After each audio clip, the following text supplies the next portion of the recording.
So to start filtering for flights, we need to pass the search parameters to the server. And when I talk about search parameters, I for sure mean that one. From flight to destination, from date to date, and number of passenger seats, right? So these are the filters of the parameters that we are talking about right now. In our Angular application, open the source folder, open the app folder, go ahead to search flights. And here we got the search flights HTML. Well, so this is the template, right?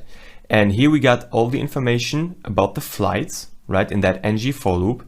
And this element here, this is our card, which is including the from, destination, the from date to date, number of passengers. And then we got that search button here, right? So now we need to go ahead and adjust it by actually turning that complete element into a form.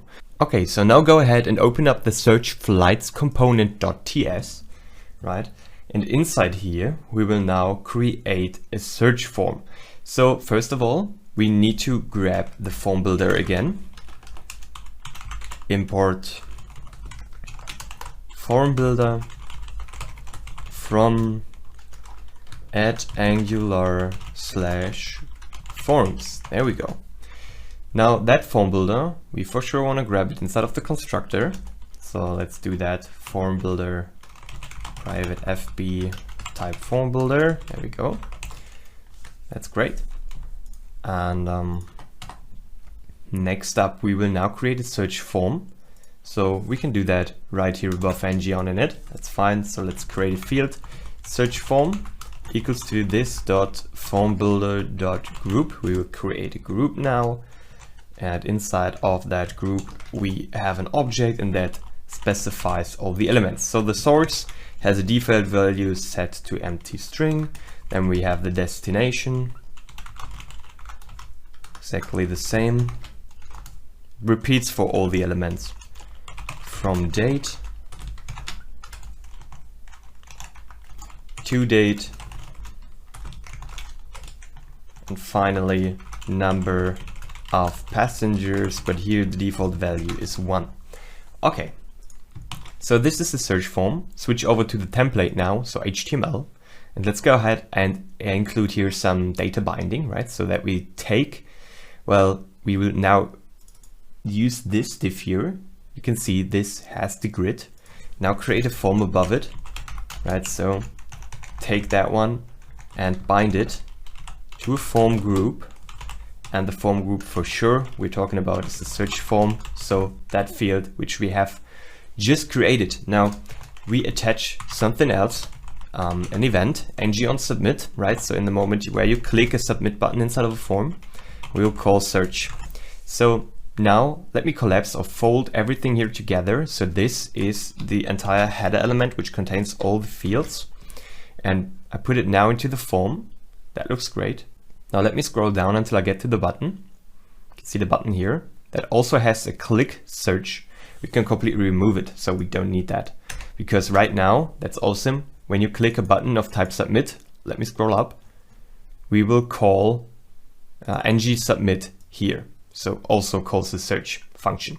Perfect. Let's save it like this. So now our actual element is a form and it's attached to the search form builder group that we created here.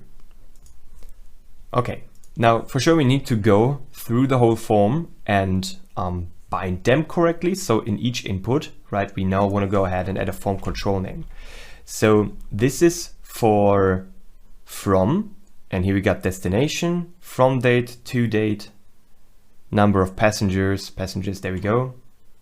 So let me scroll up again and we will start from. So input form control name equals to source, because we called that one here source. We can for sure also go ahead and call it from. You can decide if you want to do that. I will now call it from because that's how it's actually called here. So let me say from. Great. Now I will copy that over